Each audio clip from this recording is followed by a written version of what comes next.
guys, kain tayo. So, ito yung ulam natin ngayon. Ito yung food natin today. Nag-order lang ako sa restaurant. Hindi ako nagluto. So, ano ko ito in-order sa Thai Express. Kain tayo.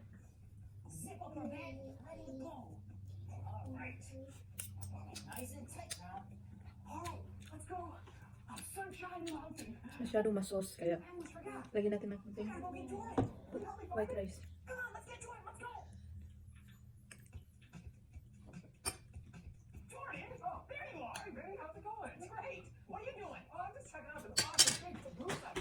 Wow, that's huge! Dude, awesome. What are you up to? I'm about to climb Sunshine Mountain. Sunshine Mountain? Have you ever been? No, I've never been there. Do you want to go? Yeah.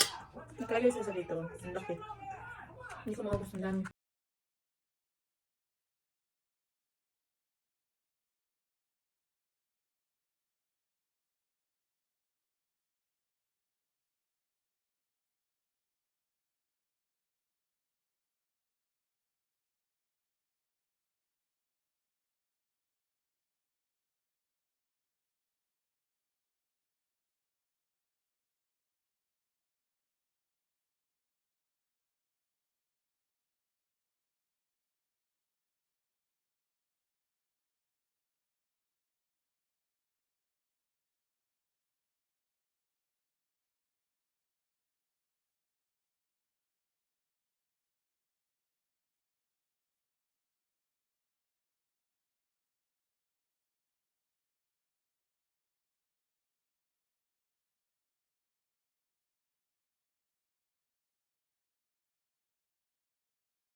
Ito na siyang shrimp. Mayroong beef.